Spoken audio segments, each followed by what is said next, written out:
Welcome back to our YouTube channel homework coaching. देखिए, हम लोग यहाँ पे इन्वायरमेंटल इंजीनियरिंग को डिस्कस कर रहे हैं, an aspect of civil engineering, जिसमें हम लोग अब तक ट्रीटमेंट ऑफ वाटर को डिस्कस कर रहे थे, जिसमें कोएगुलेशन एडेड विद सेडिमेंटेशन तक हमने लास्ट क्लास में डिस्कस किया था। ठीक, आज की क्लास बहुत इंपॉर्टेंट होने वाली है एग्जामिनेशन पॉइंट ऑफ व्यू से, और वैसे भी कॉन्सेप्ट वाइज भी काफ़ी इंटरेस्टिंग क्लास होने वाली है, जिसमें हम लोग डिस्कस करेंगे फिल्ट्रेशन के बारे में।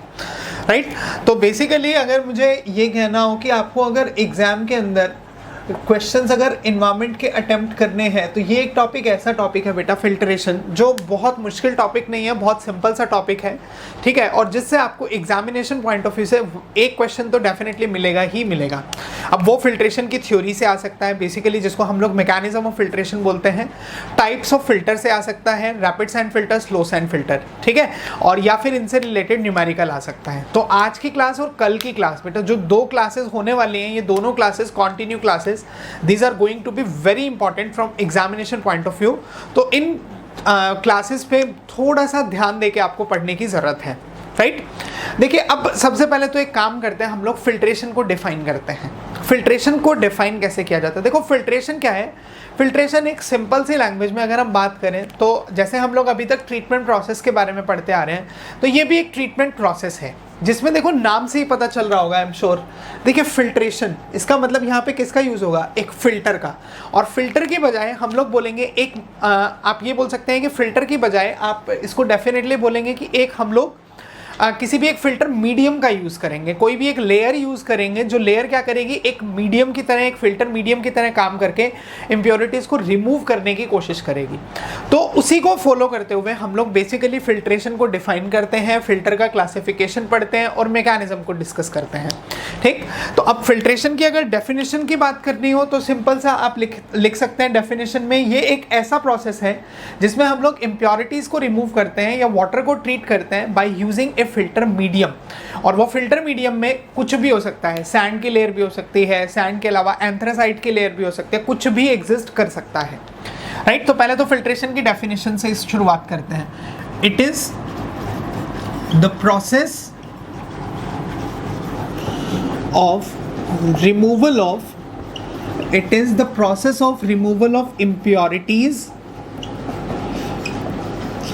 impurities from the water by the use of some filter medium। एक फिल्टर मीडियम का यूज करके जब भी आप इम्प्योरिटीज़ को रिमूव करेंगे तो उस प्रोसेस को हम लोग नाम देते हैं, जैसा कि आप देख सकते हैं, उस प्रोसेस को नाम दिया जाता है फिल्ट्रेशन। ठीक, अब जो फिल्ट्रेशन अपने पास प्रोसेस है ना, इस प्रोसेस में अगर हम बात करते हैं तो कौन कौन सी इम्प्योरिटीज़ यहाँ से रिमूव हो सकते हैं? देखो, जितनी इम्प्योरिटीज़ बच गई सारी की सारी यहाँ से रिमूव होगी। अगर एक बार हम लोग पिछली क्लासेस को फॉलो करते हैं ट्रीटमेंट से, सबसे पहले क्या था? स्क्रीनिंग का काम क्या था? स्क्रीनिंग का काम था जितनी भी लार्ज साइज सस्पेंडेड इंप्योरिटीज होती हैं, लार्ज साइज इंप्योरिटीज, उनको रिमूव करना। डेड एनिमल्स, इसके अलावा प्लांट्स थे, ब्रांचेस ऑफ द ट्रीज, इस तरीके के बड़ी बड़ी जितनी भी इंप्योरिटीज थी उनको रिमूव करने के लिए स्क्रीनिंग यूज हुआ। फिर आया एरेशन, जितने डिजॉल्व गैसेज थी, डिजॉल्व मिनरल्स थे, उनको रिमूव करने के लिए एरेशन यूज किया। सेडिमेंटेशन, हैवियर साइज इंप्योरिटीज को रिमूव करने के लिए प्लेन सेडिमेंटेशन, और सस्पेंडेड इंप्योरिटीज को रिमूव करने के लिए, जो भी सस्पेंडेड इंप्योरिटीज थी, इन सबको रिमूव करने के लिए हम लोग यूज करते हैं कोएगुलेशन एडेड विद सेडिमेंटेशन, जो हमने पिछली क्लास में डिस्कस किया। अब ये क्या बोलता है? जो इंप्योरिटीज बच गई वो सारी की सारी हम इससे रिमूव कर लेंगे। देखो, अब इंप्योरिटीज बची कौन सी हैं?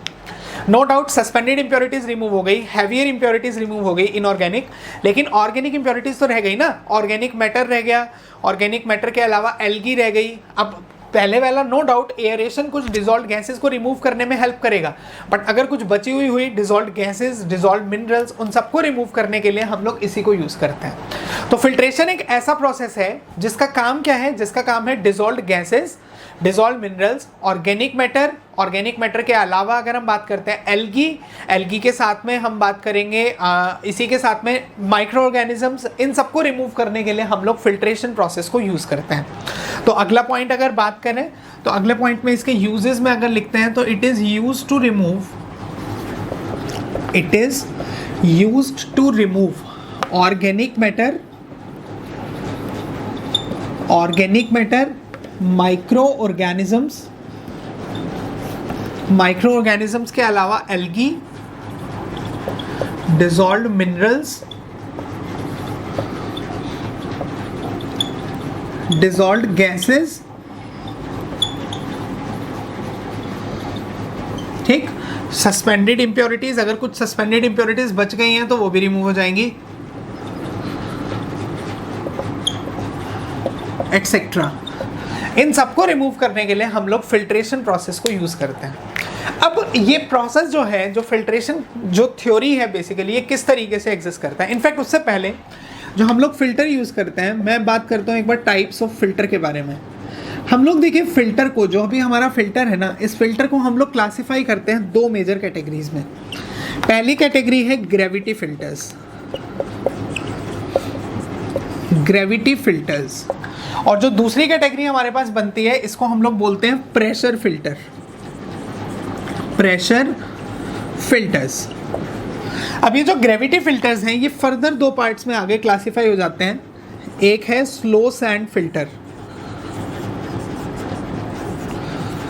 और दूसरा है यहाँ पे rapid sand filter, RSF and SSF।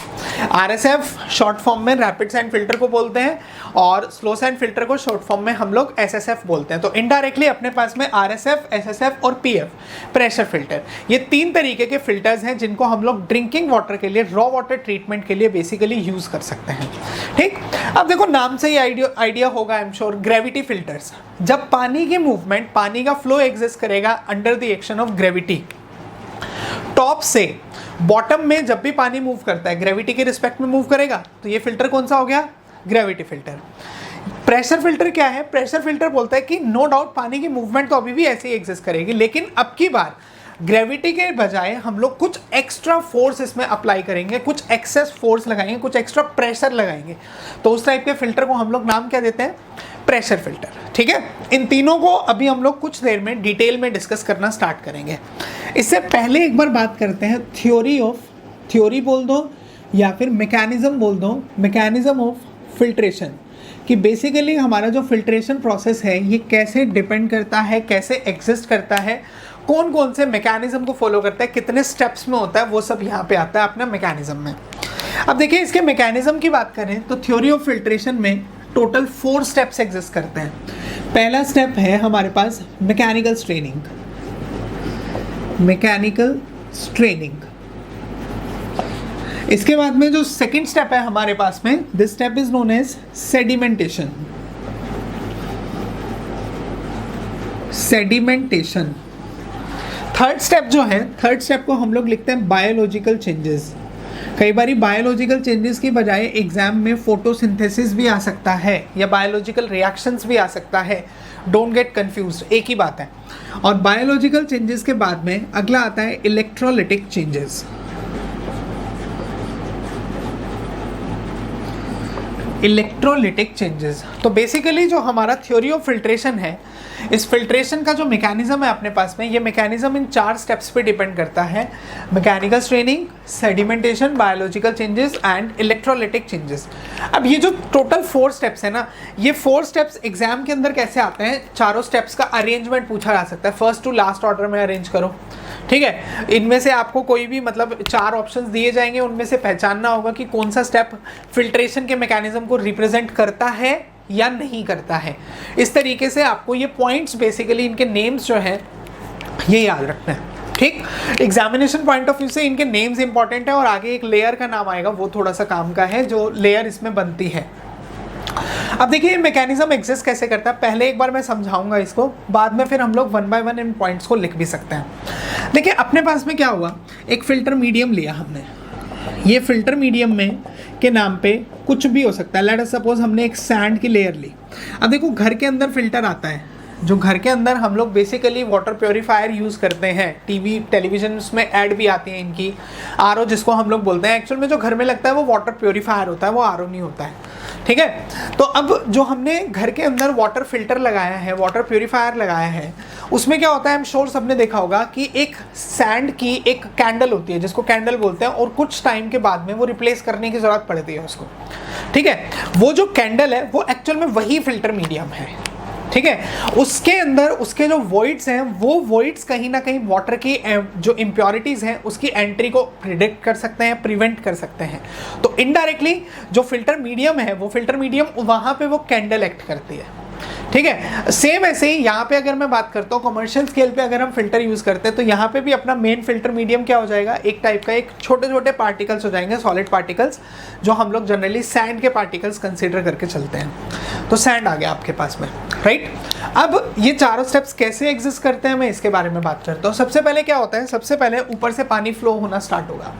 तो जब पानी, अब क्योंकि देखिए ग्रेविटी है तो पानी ग्रेविटी के रिस्पेक्ट में आसानी से फ्लो होगा, और ग्रेविटी के रिस्पेक्ट में जब भी पानी आसानी से फ्लो होता है, जैसे ही पानी आसानी से फ्लो होता आया इसके ऊपर एक लेयर बना लेगा। अब पानी के अंदर जो इम्प्योरिटीज़ होंगी वो इम्प्योरिटीज़ सबसे पहले क्या करेंगे, अब देखो वो इम्प्योरिटीज़ इसका वॉइड से तो पास हो नहीं सकती क्योंकि वॉइड का साइज बहुत छोटा है, तो वो इम्प्योरिटीज़ क्या करती है, इसके ऊपर एक लेयर बना लेते हैं। तो जो लेयर बनाई है, अब ये लेयर क्या करती है, ये लेयर एक फिल्टर की तरह एक्ट करना स्टार्ट कर देगी जो आगे आने वाली इम्प्योरिटीज़ को अपने ऊपर रोकने की कोशिश करेंगी। तो इसको हम लोग नाम देते हैं मैकेनिकल स्ट्रेनिंग। मैकेनिकल मतलब फिजिकल फोर्सेस, और स्ट्रेनिंग का बेसिक मतलब होता है, बेसिकली जो मीनिंग होता है स्ट्रेनिंग का, दैट इज छानना, स्ट्रेन आउट करना, किसी चीज़ को बाहर निकालना। तो इसने क्या किया, सैंड पार्टिकल्स ने सबसे ऊपर इम्प्योरिटीज़ की एक लेयर बना दी इसके ऊपर। अब ये इम्प्योरिटीज़ की लेयर फर्दर फिल्टर मीडियम की तरह एक्ट करके पानी में से जितनी भी इम्प्योरिटीज़ थी उसको यहीं पर रोकना स्टार्ट कर देती है, और इस तरीके से मैकेनिकल स्ट्रेनिंग एग्जिस्ट करती है। अब जैसे ही मैकेनिकल स्ट्रेनिंग होगी, ये लेयर बन चुकी है, अब ऊपर जो पानी आएगा धीरे धीरे पानी का फ्लो नीचे रुक जाएगा और पानी यहीं पर इकट्ठा होना स्टार्ट हो जाएगा। जब पानी यहीं पे इकट्ठा होना स्टार्ट होगा तो इसी पानी के अंदर जो हैवियर इम्प्योरिटीज़ होंगी वो धीरे धीरे सेटल डाउन हो जाएंगी इसी पे लेयर के ऊपर।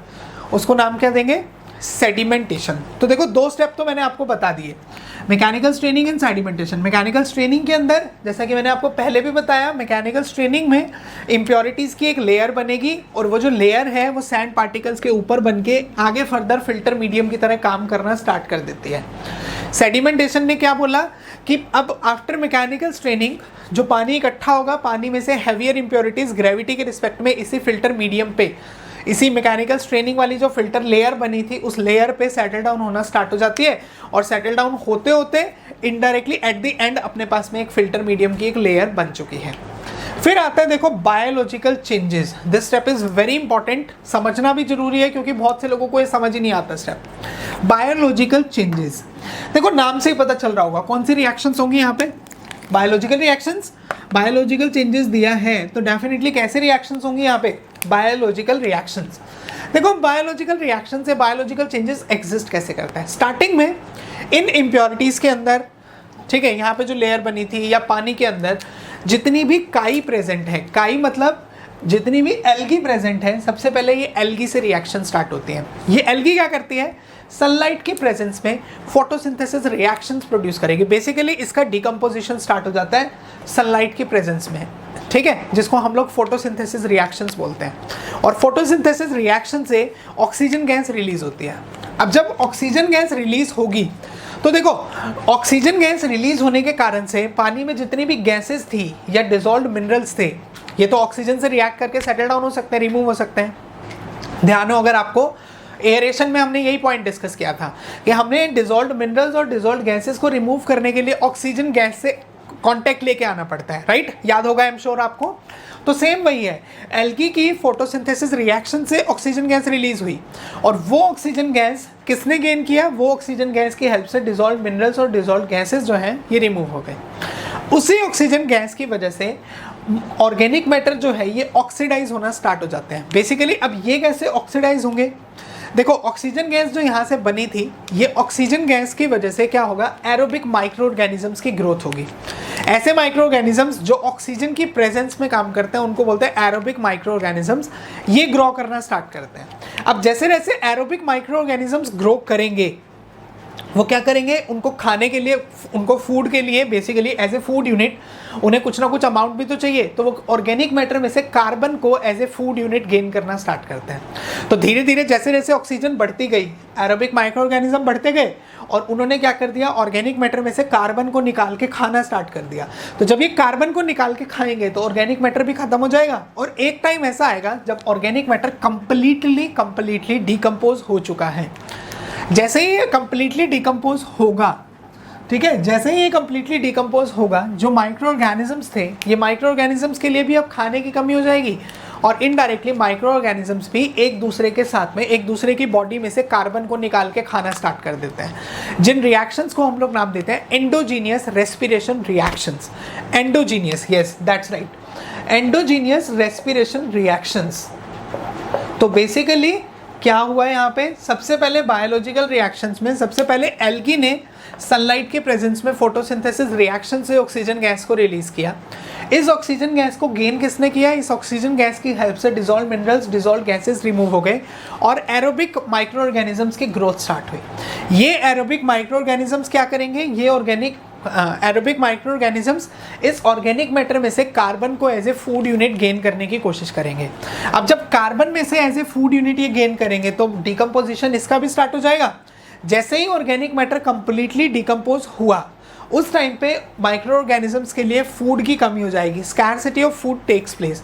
और फूड की जब कमी होती है तो ये एक दूसरे की बॉडी में से खाना स्टार्ट कर देते हैं, सेल्फ किलिंग हो जाता है, जिसको हम लोग बोलते हैं एंडोजीनियस रेस्पिरेशन रिएक्शंस। और ये सारी की सारी जो इम्प्योरिटीज़ हैं, ये सारी की सारी इम्प्योरिटीज़ रिमूव हो गई इसमें बायोलॉजिकल चेंजेस में। फिर रह गया इलेक्ट्रोलिटिक चेंजेस। अब ये बोलता है इलेक्ट्रोलिटिक चेंजेस क्या है।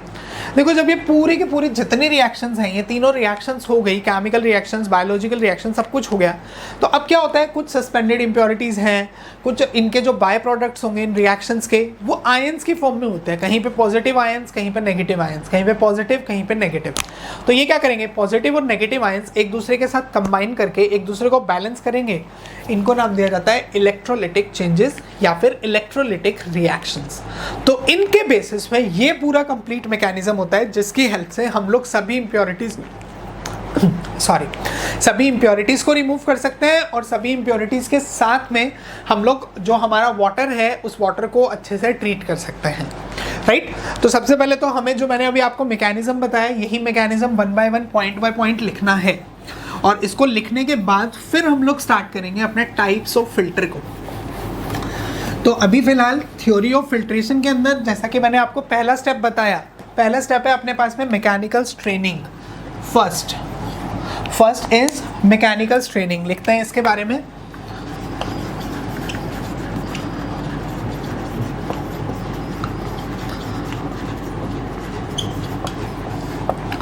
अब देखो, मैकेनिकल स्ट्रेनिंग में जैसा कि मैंने अभी आपको बताया, आई एम श्योर सबको याद होगा जो मैंने सारे पॉइंट्स आपको अभी डिस्कस करने की कोशिश की है। आपको करना क्या है, यहाँ पे सबसे पहले इम्प्योरिटीज़ की लेयर बनेगी।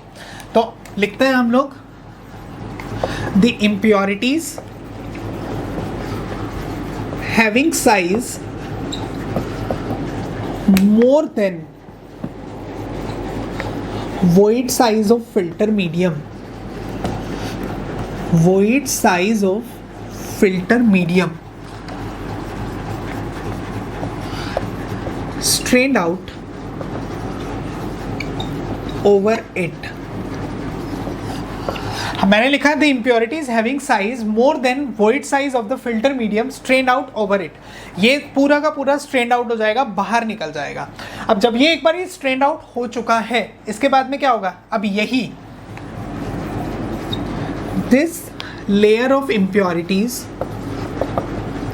This layer of impurities acts as a filter layer या फिर filter medium further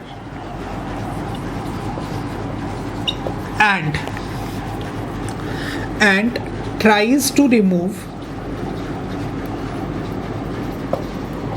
other impurities from water, tries to remove other impurities from water। ये था हमारे पास में पहला स्टेप, पहला थ्योरी बोल सकते हो, पहला स्टेप बोल सकते हो किसका, मैकेनिकल स्ट्रेनिंग का। अब बात करते हैं जो सेकंड है हमारे पास में, और वो सेकंड है सेडिमेंटेशन। तो second step is sedimentation.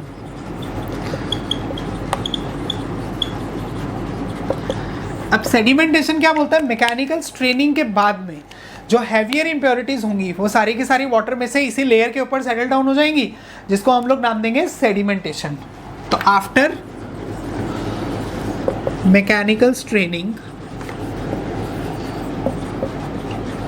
after mechanical straining, the heavier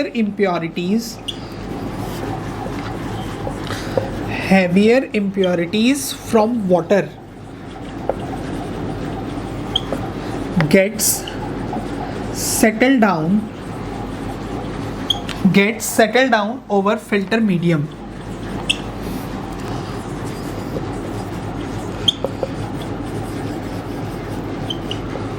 तो मैंने लिखा after mechanical straining the heavier impurities from water gets settle down over filter medium.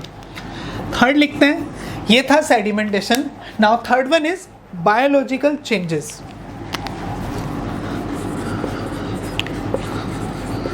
Biological changes, तो बेटा बायोलॉजिकल चेंजेस में मैंने क्या बताया आपको, बायोलॉजिकल चेंजेस में मैंने आपको बताया कि फर्स्ट ऑफ ऑल एल्गी से शुरुआत होगी इसमें। तो पहला पॉइंट तो यही है अपने पास में कि एल्गी क्या करेगी, एल्गी फोटोसिंथेसिस रिएक्शन करेगी in presence of sunlight.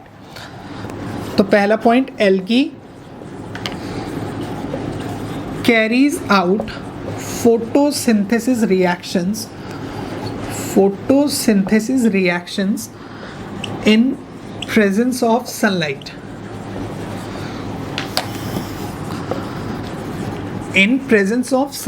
and release some oxygen, and release of oxygen takes place.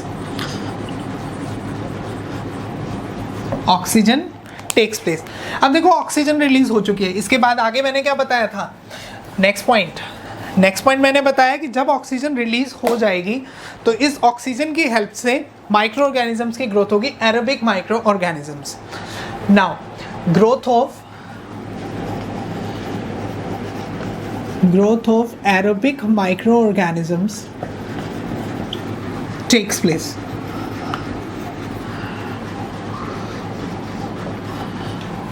Growth of aerobic microorganisms takes place. अब ये माइक्रोऑर्गेनिजम्स क्या करेंगे, ये ऑर्गेनिक मैटर में से कार्बन को as a food unit gain करेंगे।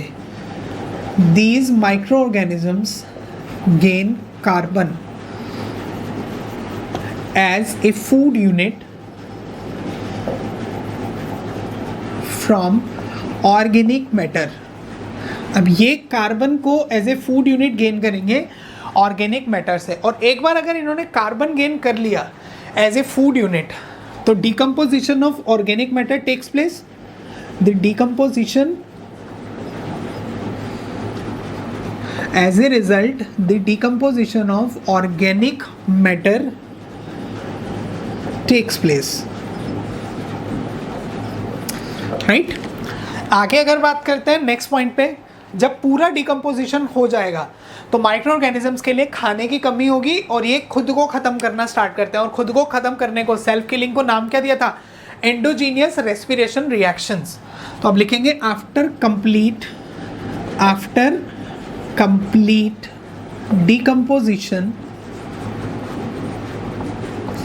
decomposition of organic matter,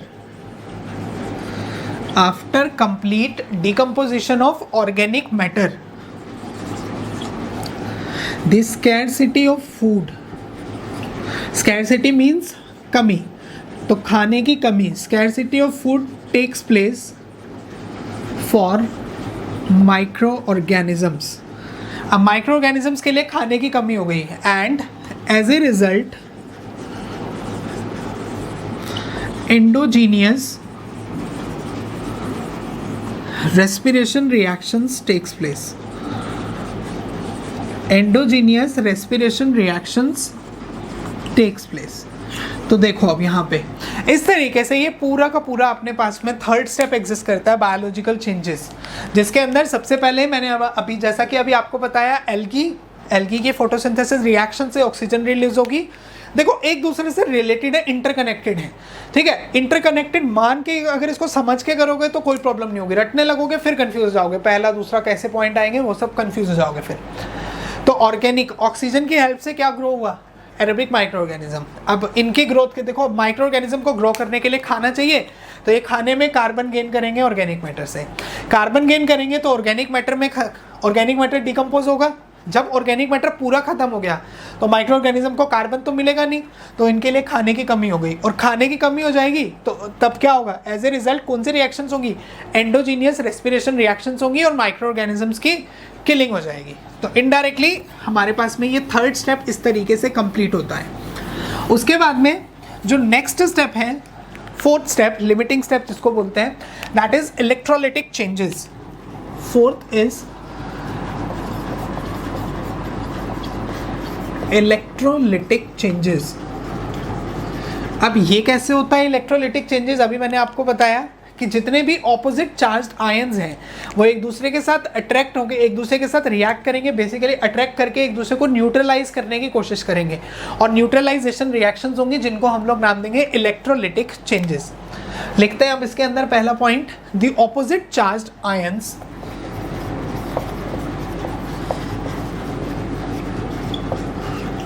opposite charged ions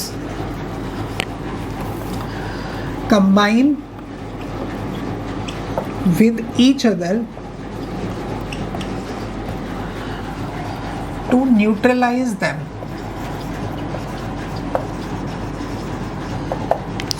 तो ऑपोजिट चार्ज्ड आयंस ने एक दूसरे के साथ कंबाइन करके एक दूसरे को न्यूट्रलाइज किया है, और इनडायरेक्टली न्यूट्रलाइजेशन रिएक्शंस होंगी, और ये इलेक्ट्रिकली जो इलेक्ट्रोलिटिक चेंजेस हैं, इलेक्ट्रोलिटिक रिएक्शंस एग्जिस्ट करते हैं, जिसकी वजह से जितने भी आयंस हैं वो एक दूसरे को बैलेंस आउट कर देते हैं, और हमारे पास में कोई भी चार्ज आयन बचता नहीं है, वो सारे के सारे पॉजिटिव नेगेटिव कंबाइन करके सॉल्ट बना देगा, और वो सॉल्ट पानी के साथ मिक्स होकर बाहर आ जाता है, ठीक है। ये कंप्लीट मैकेनिज्म एग्जिस्ट करता है हमारे पास में फिल्टर का। तो चलिए अब हम लोग इसके बाद में आगे बात करते हैं टाइप्स ऑफ फिल्टर के बारे में, जिसमें सबसे पहले हम लोग बात करेंगे स्लो सैंड फिल्टर, SSF।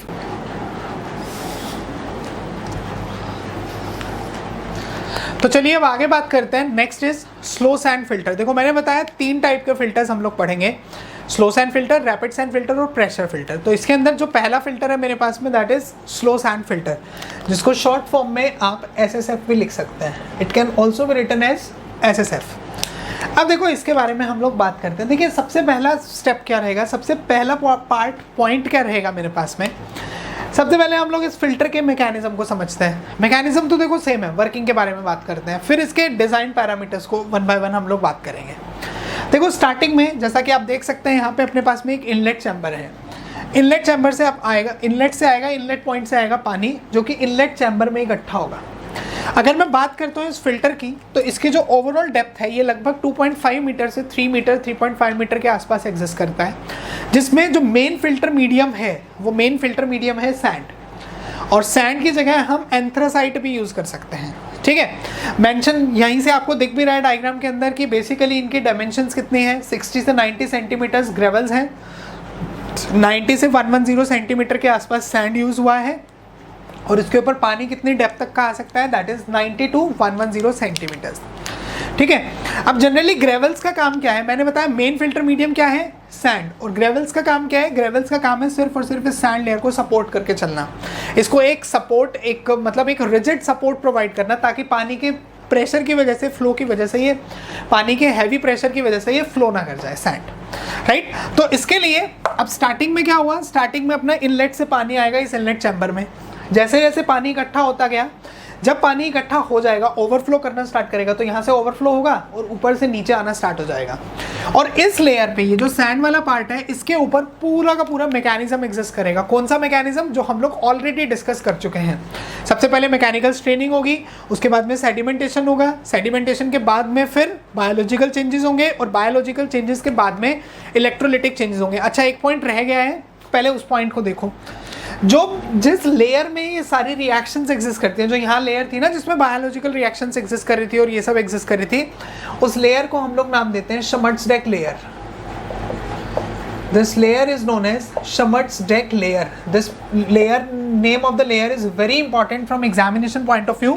इसको अच्छे से नोट बना के लिखना अपने नोट्स के अंदर, साथ में इसको important मार्क करना भी मत भूलना। Shamatsdeck layer, ठीक है, वो लेयर जिस लेयर में बेसिकली सारी की सारी रिएक्शंस एग्जिस्ट करती हैं।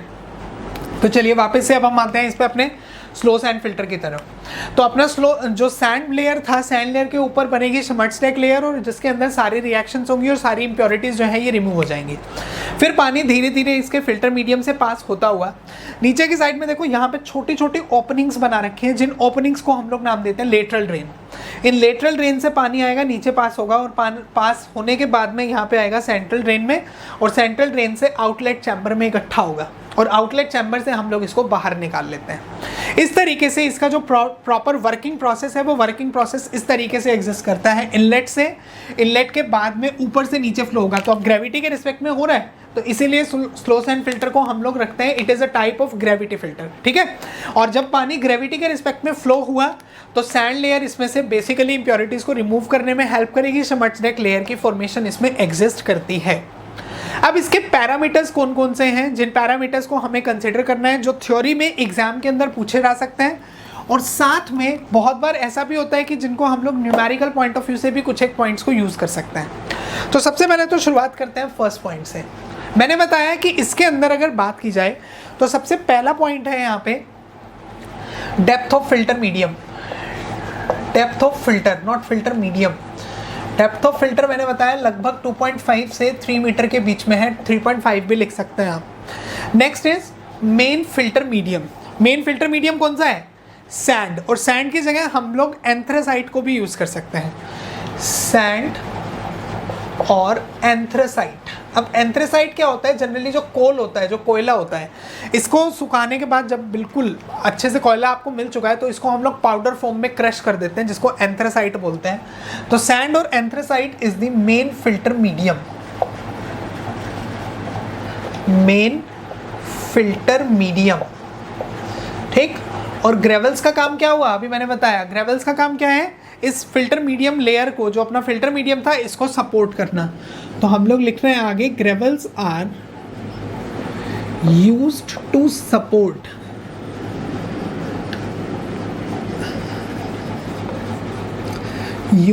सपोर्ट द फिल्टर मीडियम,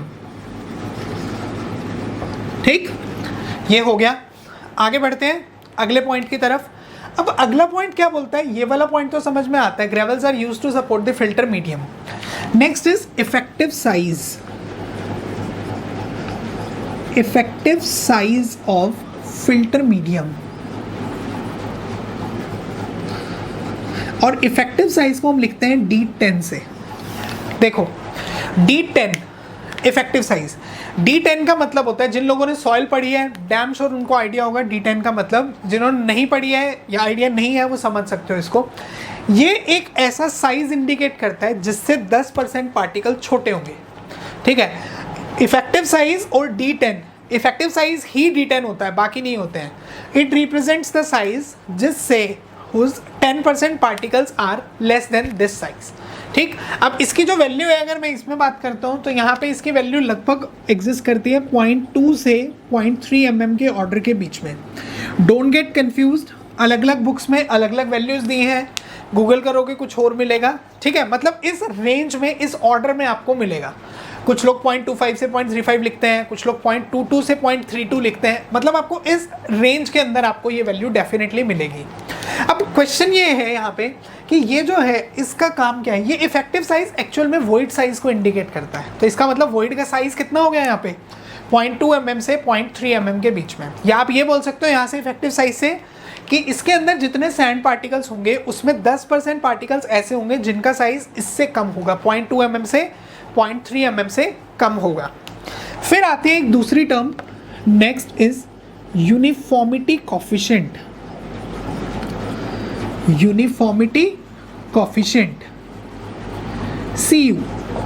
अब CU का फॉर्मूला क्या होता है? It is D60/D10, D60 upon D10 और इसकी वैल्यू लगभग इस फिल्टर के केस में एग्जिस्ट करती है, it is approximately of the order 5। ये यूनिफॉर्मिटी कोफिशिएंट भी सॉइल की ही टर्म है जिसमें हम लोग D60 को D10 से डिफाइन करते हैं, जो बेसिकली साइज रेंज को इंडिकेट करता है किसी भी एक गिवन सॉइल सैंपल में।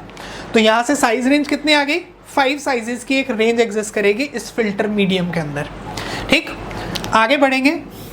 नेक्स्ट आता है इसके अंदर से इसका रेट ऑफ फिल्ट्रेशन। इसका रेट ऑफ फिल्ट्रेशन, इसका जो रेट ऑफ फिल्ट्रेशन है इट इज 2400 टू 4800 लीटर पर metre square per day.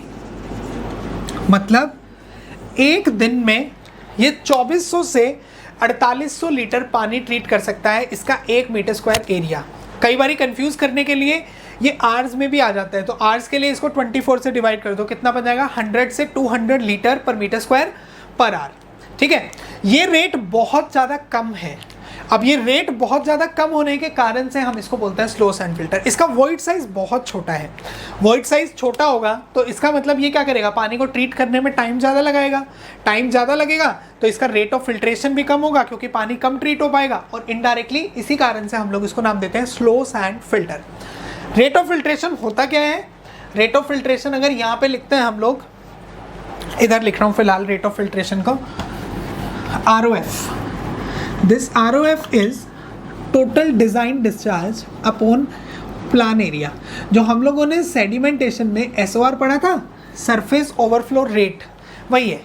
Surface overflow rate क्या होता था, डिज़ाइन डिस्चार्ज को प्लान एरिया से डिवाइड करते थे। यहाँ पे उसी को हम लोग नाम क्या देंगे, रेट ऑफ फिल्ट्रेशन, जो कि रहेगा 100 से 200 लीटर पर मीटर स्क्वायर पर आवर, या फिर 2400 to 4800 litres per metre square per our.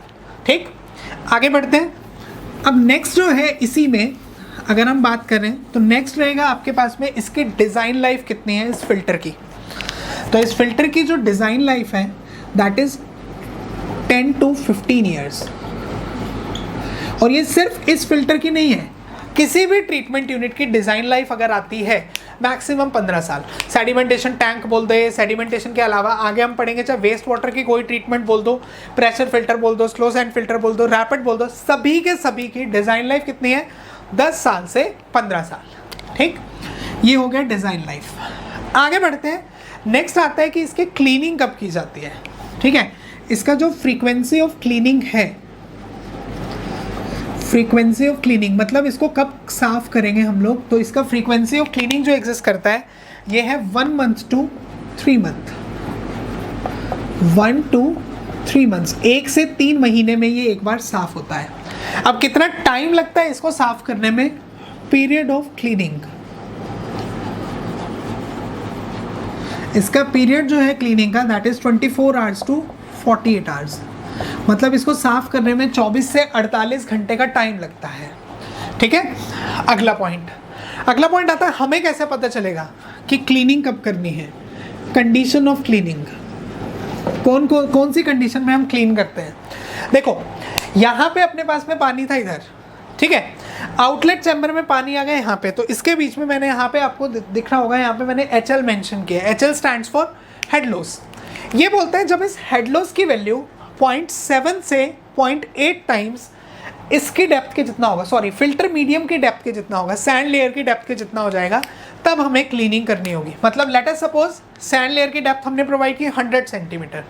ये बोलता है अगर हेड लॉस 0.7 से 0.8 टाइम्स लेना है इसके, तो मतलब मैं ये बोल सकता हूँ जब अपना हेड लॉस 70 से 80 सेंटीमीटर की रेंज में पहुँच जाएगा, तो उस कंडीशन में हम लोगों को अब पता लग गया कि अब हमें इसको पहले साफ़ करना है और साफ़ करने के बाद हम इसको आगे यूज़ करेंगे। तो इसका कंडीशन ऑफ क्लीनिंग जो बनेगा वो रहेगा when head loss becomes 0.7 to 0.8 times depth of filter medium, depth of filter medium. ठीक, ये बना अपने पास में कंडीशन ऑफ क्लीनिंग। आगे बढ़ेंगे, अब एक स्टेप और आगे बढ़ते हैं। कंडीशन ऑफ क्लीनिंग के बाद में इसको क्लीनिंग करते कैसे हैं, प्रोसेस ऑफ क्लीनिंग। इसको क्लीन किया जाता है by raking process. Raking process. अब रेकिंग प्रोसेस क्या होता है? This point is very important, raking process, क्योंकि एग्जाम के अंदर अब क्या होता है, जैसे हम लोग सबने सुना होगा पक्का, रैपिड सैंड फिल्टर को हम लोग जब साफ़ करते हैं तो उसको बैक वॉशिंग से साफ़ करते हैं। तो ये जान करके कन्फ्यूजन क्रिएट करने के लिए पेपर में क्वेश्चन आता है यहाँ से, स्लो सैंड की सफाई कैसे होगी, रैपिड सैंड की कैसे होगी। रेकिंग एक्शन नहीं समझ में आता तो आप मेथड समझ सकते हो क्या है। जब भी इसे साफ़ किया जाता है तो जो हमारा फिल्टर मीडियम है, इसके टॉप 1.5 से 3 सेंटीमीटर की लेयर को, सैंड लेयर को हम लोग नई सैंड लेयर से रिप्लेस करते हैं। हमने क्या किया, इसकी वर्किंग को रोका पहले, और वर्किंग को रोकने के बाद में 1.5 सेंटीमीटर से 3 centimetre top layer of sand को हम लोग खुरच के यहाँ से रिप्लेस कर देंगे नई सैंड लेयर से। जो यहाँ से सैंड लेयर उतरी है इसको धो देंगे, वॉश करेंगे, और वॉश करके ड्राई कर लेंगे। जब दोबारा से साफ़ करना पड़ेगा तो उसी सैंड लेयर को फिर यूज़ कर सकते हैं। तो इस तरीके से हम लोग टॉप 1.5 से 3 सेंटीमीटर की सैंड लेयर को रिप्लेस करते हैं न्यू सैंड लेयर से, जिसको हम लोग नाम देते हैं रेकिंग प्रोसेस। ठीक, अगला पॉइंट बोलता है इसमें, इसका प्लान एरिया कितना होता है। इसका प्लान एरिया देखो, इसका जो प्लान एरिया है, इसका प्लान एरिया की रिक्वायरमेंट होती है 100 मीटर स्क्वायर से लगभग 1000 मीटर स्क्वायर के आसपास।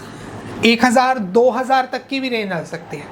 अब क्योंकि देखो मैंने लिखा ROF QD upon plan area, मैंने बोला रेट ऑफ फिल्ट्रेशन इसका काफ़ी कम है। तो रेट ऑफ फिल्ट्रेशन अगर कम है तो डेफिनेटली इसका प्लान एरिया क्या होगा, ज़्यादा होगा।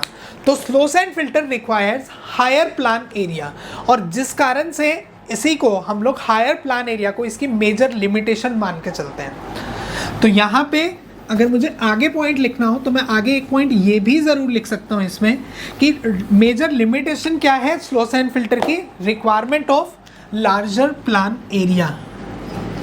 Major limitation of slow sand filter, तो हमने लिखा है यहाँ पे requirement of larger plan area. ठीक, अब मेजर लिमिटेशन हो गई।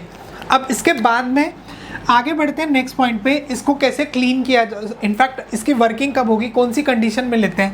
तो ये बोलता है अगर पानी की टर्बिडिटी 50 NTU से कम है तो ही हम लोग स्लो सैंड फिल्टर को यूज़ करेंगे, अदरवाइज इसको यूज़ नहीं किया जाएगा।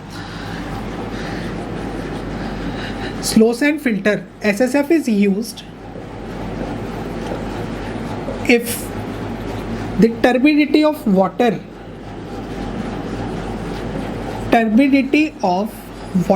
is less than 50 NTU।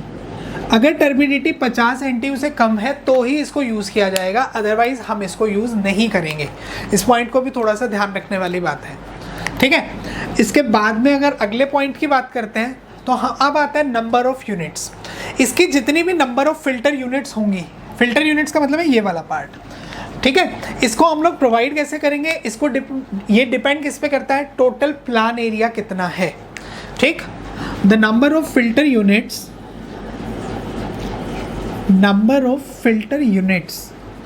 Depend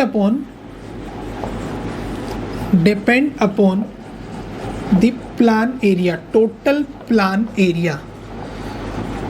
आया समझ में ये वाला पॉइंट। ठीक, हमेशा जितनी नंबर ऑफ यूनिट्स रिक्वायर्ड होंगी एक एक्स्ट्रा यूनिट हमेशा प्रोवाइड करके चलनी है। Next, an additional unit is always provided. An additional unit is always provided in the form of standby। देखो अब इस पॉइंट का मतलब क्या है, in the form of stand by का। ये देखो इसने बोला कि हम लोग इसको क्लीनिंग कब करते हैं, इसकी क्लीनिंग करते हैं हर 1 से 3 महीने में, 24 से 48 घंटे का टाइम लगता है। तो इसका मतलब जब ये साफ़ हो रहा होगा, जब हम फिल्टर को साफ़ करेंगे, क्लीन करेंगे, तो उस टाइम पे फिल्टर वर्क तो करेगा नहीं।